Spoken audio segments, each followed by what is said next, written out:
As elections approach, many of us reflect on the kind of leaders we want to guide our communities. But what dua can we make during such times? Is there a specific sunnah dua for elections?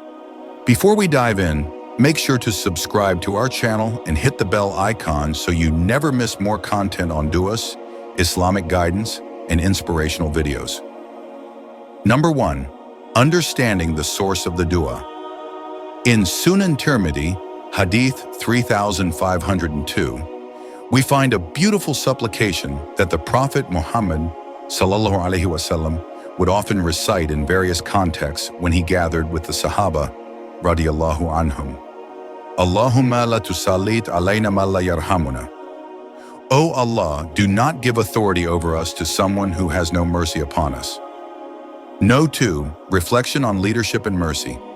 This dua carries deep significance. It calls on Allah to protect us from leaders who lack compassion.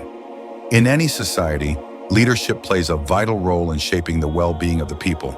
A leader who shows mercy is one who listens, who serves, and who genuinely cares for the needs of the people. Without mercy, leadership can become oppressive, with decisions becoming self-serving, and the needs of the people ignored. This dua reflects our hope for just, kind, and fair leaders who guide with wisdom and compassion. Number 3, is it a sunnah dua for elections?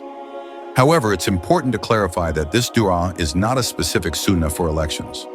Although the words were often recited by the Prophet ﷺ, he did not designate this dua for elections specifically. But since its meaning is so closely linked to leadership, you may certainly recite this dua during times of elections. Just remember, it is not a sunnah dua for this specific occasion. No. 4. Making dua during elections. When we face elections, we often reflect on the kind of leaders we need, those who have mercy, fairness, and justice. And this dua beautifully encapsulates that hope. So while this dua can be recited during times of elections, we should not label it as a sunnah for this occasion. Rather, it's a meaningful reminder of the qualities we seek in our leaders. The dua once again, O Allah, do not give authority over us to someone who has no mercy upon us. No. 5. Broader reflection on dua and leadership. Elections are a time for reflection, not just about our leaders, but also about our own role in society. Making dua reminds us that ultimately, it is Allah who grants authority and leadership. When we make dua, we acknowledge our reliance on Allah's wisdom.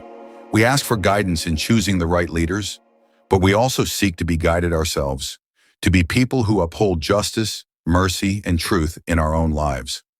As we wrap up, if you found this dua meaningful, don't forget to like this video and share it with others who might benefit from this reminder. And if this dua touched your heart, write Subhanallah in the comments below. May Allah grant us leaders who embody mercy and justice, and may He guide us to make the right choices. Ameen. Allah knows best.